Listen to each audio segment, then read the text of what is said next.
the vendors onto using AZs. And then after that, I was on the AZs tier 2 team. I suffered through the pain of AZs to SACE. I've seen the system crash. I've seen every type of data come through and break everything. I've seen these reports break at the slightest thing. I've seen it all, which is why Satish and Lisa asked me to come in and kind of demonstrate to you how I've gone through and resolved issues with reports. I'm going to run through just kind of an overview of what the reports are, not get into too much detail, give some resources on how to learn more about the reports. Then I'm going to go through kind of the workflows I've used to resolve issues with reports and any issues I've seen with regards to data quality and data appearing in the database. And probably the big one will be questions. I'll do my best to answer your questions.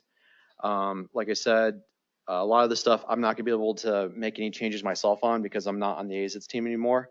But I have the ears of all the AZs team members. So anything you want to talk about, I will go straight to work and grab as many people as I can to get these answered for you today. So let's get started. You all know what AZs reports are, right? Good. All right. People are awake.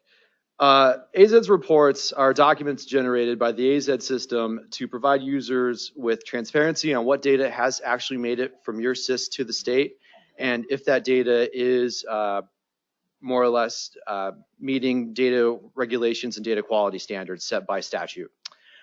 It's a tool for reconciling any errors there might be from a business standpoint and from a technology standpoint. Did your data land, and did your data look good? There's basically three types of reports. There are transmission and verification reports. Those reports kind of clarify to see if your data made it up to us. Sometimes, you know, it's funny, we think we have this whole society built off of the internet, but if you think about it, if someone even sneezes at a wire, everything can go wrong at the blink of a second. Your cable company decided to freak out and your data didn't make it up. That's what those reports are there for. They're to help identify if that data landed. Then we have the integrity and data quality reports. These are the reports that demonstrate, okay, my data landed. Does it meet the state and federal statute? Does it meet the rules that the AZs team has released through the integrity process? And then finally, we have the payment accuracy reports. Great, your data passed the rules. Are you getting paid for it? Like I said, we have the transmission verification reports. We call those pre-integrity reports. Anytime you go to a report on AZs, most of the time under the description, it will say pre-integrity. For example, on here, the Trans 10 report, which I'm sure you've all used, demonstrates, okay, did my data land? I had this many successful transmissions. I had this many failed ones. Verification reports, same thing. We have the Stud 10, which shows, okay, did my data land? Okay, so if you see something that says post integrity, that means it is influenced by whether or not it passed rules. Sometimes we have, can you see that slide? Cool. For example, we have the Integ 15, which lists a bunch of rules where they pass or fail for student data submissions. We also have some reports that go into a little more detail, like the SPED. I didn't even write the report name. The SPED 72 will actually show whether or not it's passed or failed. One of the things with naming conventions, the intent was if it ended with a 10, those tended to be data verification reports. Since then, we've had different cooks in the kitchen, so there really isn't a standardized naming, unfortunately. I brought this complaint up yesterday saying, do we have that? And was told, we're looking into it. Okay. The next one, obviously, the payment accuracy reports, ADM. We have an example. The SPED 20 provides a summary of ADM group by SPED weight. When you go to your reports page through your AZ's dashboard, you can see that it's not really separated out by report types. It's separated out more by the categories of data types that are going to be there. For example, you're going to have them listed under student detail. You're going to have them listed under ELL, support programs, ADM, all that stuff. We have two areas available for report documentation. If you go to report through AZ's dashboard, there's a little eye icon next to every title. If you are ever concerned or confused on how to use a report, if you click that icon, it'll take you to a QRG or a document that we've created. If you have any questions or find any documentation lacking, you can go ahead and submit a ticket to AD support, and that'll get routed to the AZEDS team so they can resolve that. Also, there's this website here, az.gov for reference. If you want to just get a list of all the reports and all the QRGs, if you go there, you can easily access those without having to go to your AZEDS dashboard. So the main thing I want to go through today were the support workflows. This actually was good for me because I'm used to just, if there's an issue, I don't really actually sit down and think about what steps I take to resolve something with my reports. So what I've done is I've kind of come up with some scenarios in which I've seen reports break, I've seen tickets come in my way, and I've identified some workflows I've used, I hope you'll use as well, to resolve any issues with your reports. Before I get into this, there's one thing I want to keep in mind, and I apologize for the cheesy line. There's no I in reports. Please don't say reporting. The thing is, this whole process, whether we like it or not, it does require cooperation by 3 different parties. It requires cooperation from you all, it requires cooperation from the state, and your vendor. Sometimes resolving a data issue is going to take work from all 3. And if you feel like you're being ping-ponged or passed around, it's because it really does take a lot of, one party figures out 30% of it, but then they have to go to the other party to figure out the other 30% of it. And that's something I want to keep in mind as we go through these. So the first support workflow I have is, okay, did my data land? That means you've gone to a verification report like the stud 10, and that student you thought you uploaded is not there. So what's the first thing you should do? I would recommend navigating to one of either the trans 10 or trans 15 report just to confirm it's there. That'll let you know if it's even made it to us. If it has made it to us, then if you see that it's a successful transaction on there, then obviously something's wrong on the state's end. If it's not there, then we have to do a little more digging. But just to jump back a step, once you generate the report, it's really good to identify a missing part of the data set and search for it. For example, if you know that a student ID is missing, or you know that it's a student ID related to a certain course, keep that in mind right away and do a search for that and have that in your back pocket the rest of the time, because it will come up at some point. The data specifics will come up at some point, whether it's from a state employee, whether it's from a vendor. It'll be very helpful later on. So at that point, there's usually a couple more steps to come after that, and it depends on the result you have. A lot of times, if you see the data on your trans report, but it has a rejection error, the first thing you want to do is confirm if the data fields are missing. If you see that, oh, hey, I submitted this field, or I thought I did, but it's not here, such as, let's say, the last name of a student, I would recommend contacting your vendor. And I really don't know what happened with this spacing there. At that point, I would recommend working with your vendor, and if they identify an issue, they'll get in touch with AD support. The other thing, if you see the data is correct, but it's still getting rejected, contact AD support. They'll figure out if there's a technical glitch causing this thing not to be accepted. If you don't see any records of the data submission hitting, like you search for a student ID and say, okay, it's not there, I would go to your SIS itself and see if the data even left the gate. There were a lot of times where someone would contact us and say, I've submitted this, why isn't there? You guys are the worst. And we'd have to look and say, and it's kind of the IT response of, oh, did you hit reset? But there was a lot of times where even though the user hit the submit button on their end, sometimes the SIS had to actually sent that up to us, whether it be to they were like waiting to get a ton of data to submit it. I don't really know. So that would be something I would recommend doing before anything. And data medallion, data is present in the report. Oh yeah, then the other thing is sometimes you'll see data appears as being on the transmission report as being a success, but it's not actually on a verification report.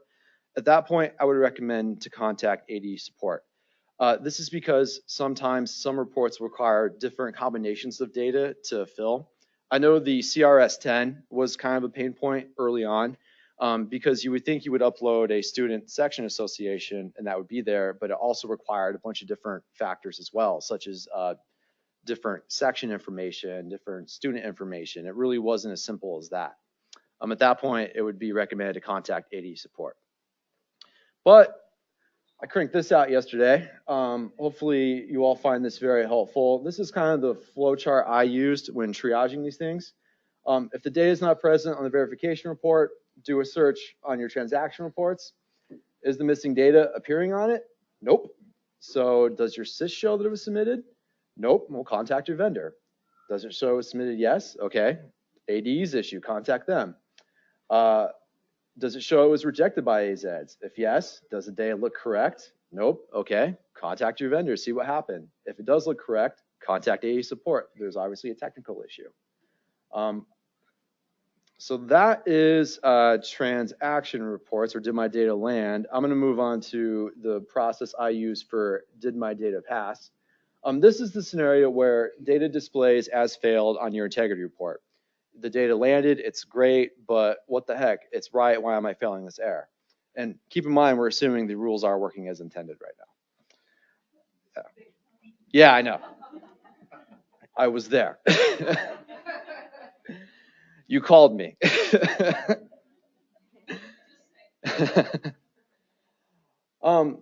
So the first thing you want to do is, if you find that an integrity rule is failing, obviously navigate to a pre-integrity report related to that category for data comparison.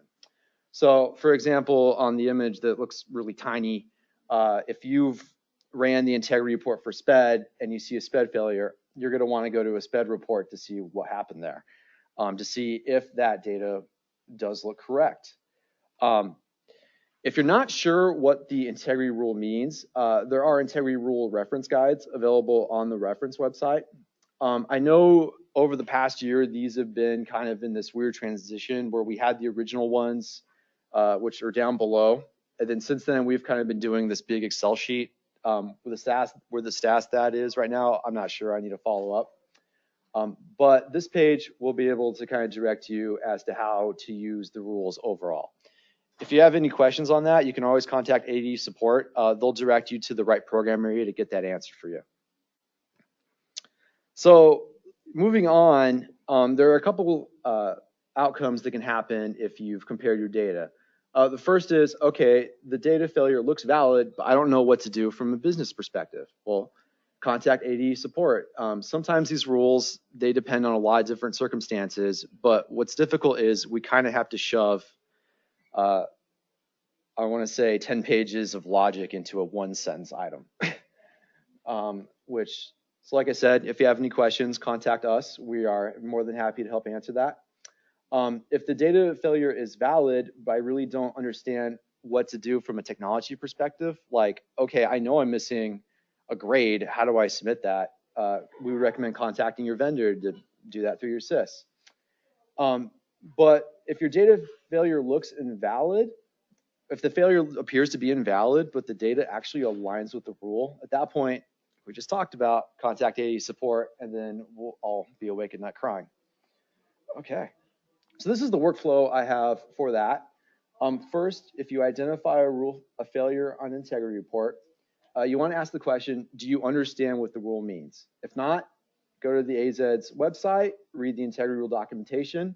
If you have any questions, contact ADE, and if we need to make changes to the documentation, we will.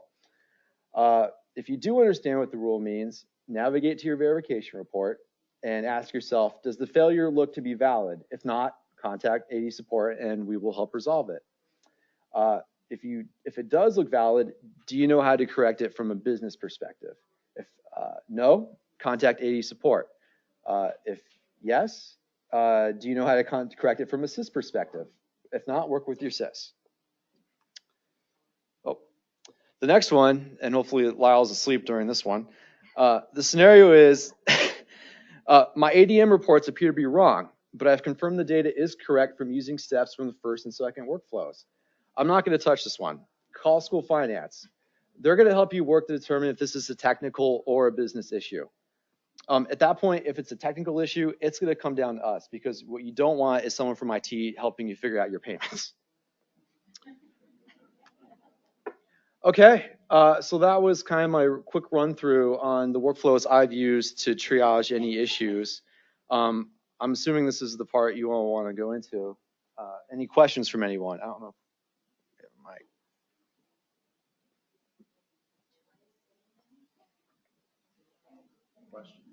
Please ask a question.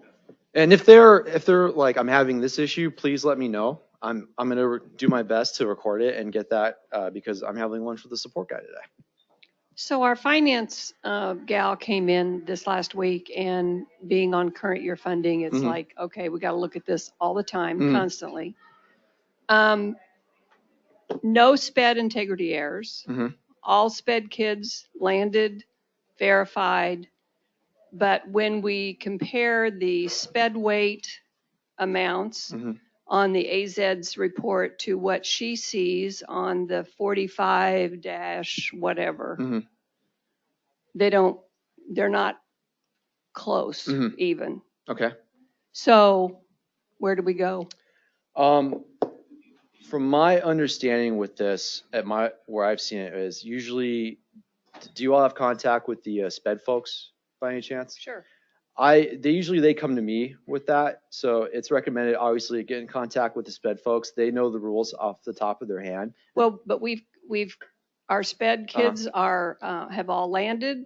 Yep. They are passing. No integrity failures. Everything lines up on the raw data and the verification reports. But when it gets pushed over to the finance reports, that's where the change has occurred.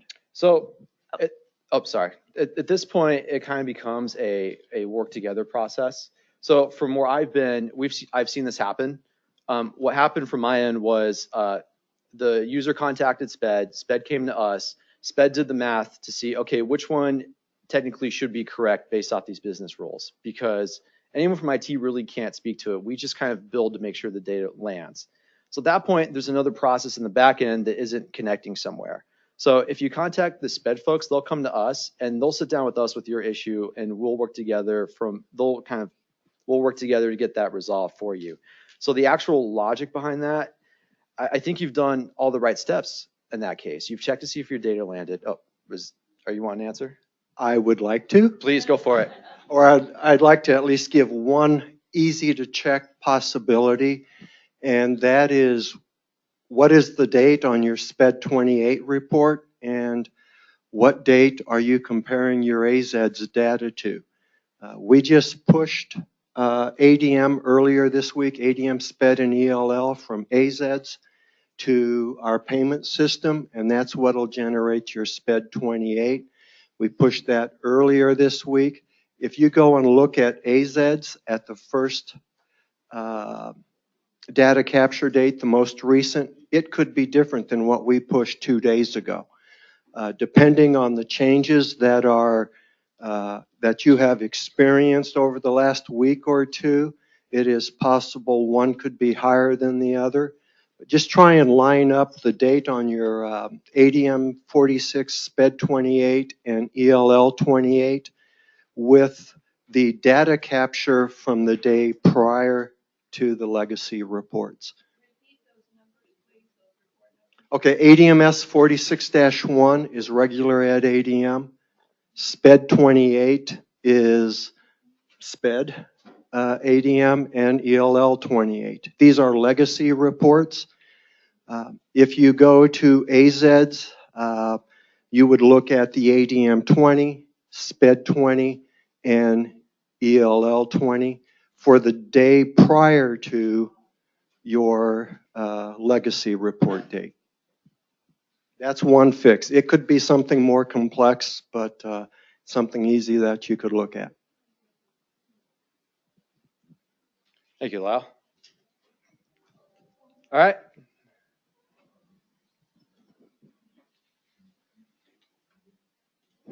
Hi. I have integrity error that I've been looking at for a little while. Okay. It's 50013. I'm going to be taking notes on my phone, so if it looks like I'm texting, it says the need is not valid for the support program reported. Either the need is not valid or there's no need reported. Please see the need support program matrix for valid support program / need combinations. Is the matrix not on the air? Does it just say see the matrix with no link to the? Yeah, but my bigger question is further down. I have a different error that tells me it's homeless. On this particular one, I was just trying to ascertain if it's really trying to tell me. I don't know if it's telling me need, meaning it's NCLB or whatever the new name is, or if it could be my titles that just got approved. I'm thinking the same code was coming up when my titles weren't approved because I just got rid of 28 pages down to 5 pages. So I'm thinking that is it. But my question is, one, I don't believe that you showed us where the codes are, where we can get the description. And the secondly, that this particular code is not telling me what support program, or I'm not reading it correctly. I'm not sure. So, Lyle, keep me honest with the what support program. I can only speak to where I was at. Okay, keep me honest. I know that I've received requests from IT to add data that is real time. So if it were to say, instead of just saying the need, we receive requests from the field to actually list the specific need. I haven't been involved in the team since then. Have you heard anything on that? I haven't heard anything new since then, but I typically on this case would either say, Saba, where are you? Or more likely go to ESS, go to the federal program area that deals with homeless. I know homeless exists. Okay.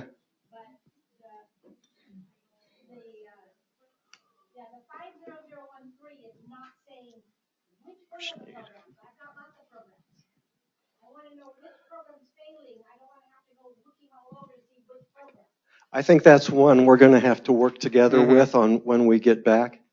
So in terms of the actual question itself, let me back up to that one slide. I can tell you my pain points with this one that I've seen myself because I've got plenty of questions on this one. Let me find the.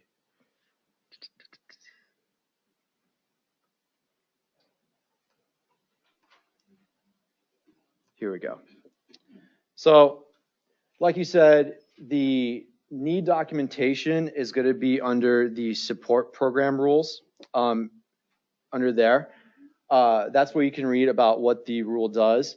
But one of the things I want to say is when I was last on the team, one of the requests I submitted was to have the matrix itself linked on the rule or available from an easy access standpoint. I'm not sure if that's been done yet. That was one of the things I kept requesting. I can do a follow-up when I get back. I'm going to put that in my notes.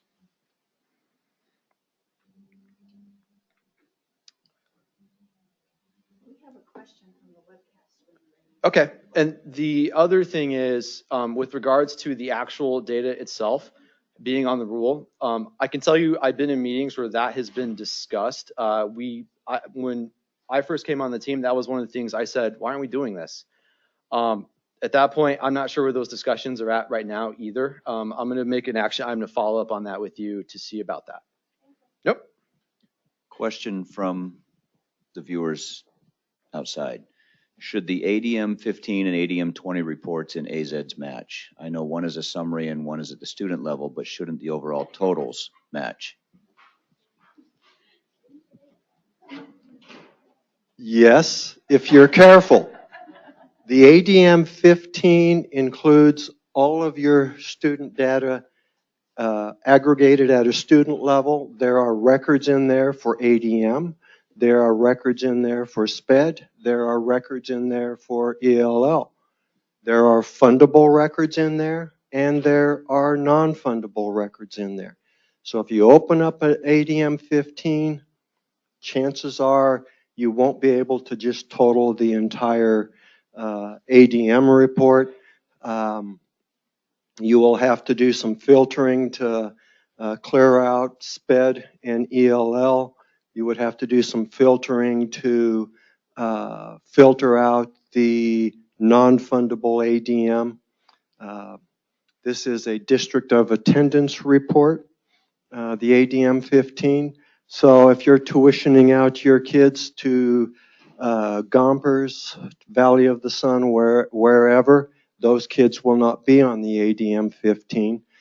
We do have a request in to generate multiple versions of the ADM 15, one DOA, one DOR, and one submitter, and hopefully all of the above, because there's so many different combinations that could be included in there. So it takes some work in many cases. Mesa, Gilbert, Chandler, even smaller districts like Wickenburg might have a challenge if they don't know pivot tables, if they don't know how to filter. In some cases, it could just be sorted by ADM type, ADM SPED or ELL, sorted by fundable, and you just delete what you don't need. It's not that simple, but a little bit of practice. I know Saab has done some workshops on that. I know she's done some work on reconciling the 15 to the 20. One other thing, always use the membership days divided by 100. You'll get something much closer to your ADM 20 and ADMS 46. Okay. Question in the back? And then one right there as well.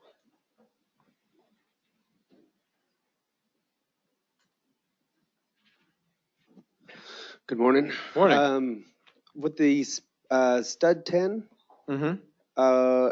what are you guys looking at trying to remove like the S21s from when you check not to show the summer withdrawals? Because whenever I check that, those S21s, I think some of those new S codes Mm-hmm. still show up in the data that gets pooled. So I guess my thing is the stud 10 report is going to show any data that is submitted to us from the school, and you're not expecting to see the S21. Well, in there at it's all? there's a checkbox there to exclude summer withdrawals, Okay. and when you check that, It's that still showing the goes- S21. Correct. Yeah, that was a bug when I was there. Okay. I'll follow up on that when I get back. Yeah. Okay. I don't know the status on that right now. I haven't asked him to follow up on that, but I do know that was something that was recorded, and that was something that was placed as a reporting bug.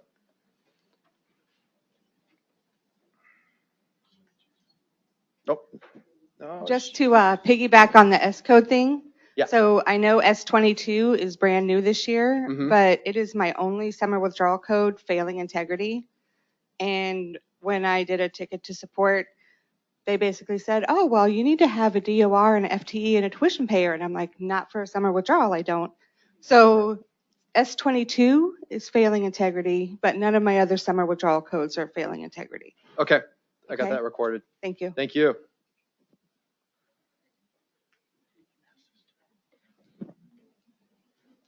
This is for Lyle. You said to still look at the membership and divide it by 100, but what about if we get the membership days in the actual ADM 15, or I mean in the ADM 20? Because it just gives us an ADM. It doesn't give us membership days in there either. It's complex enough that that wasn't a simple answer. I'm not sure I understood it. Would you repeat that again, please? You said that we should divide the membership days by 100 to make sure that we're doing that right, but you're talking about the 45s. But what about in the ADM 20s? You know, the ADM 20 report, the SPED 20, all those reports, we don't get membership days in there. You get membership days on the ADM 15. If you take Johnny with student ID 123 and divide his membership days by 100, you'll get an ADM that matches. Sometimes, but yeah, okay. Well, there are rounding differences between the ADM 15, but I have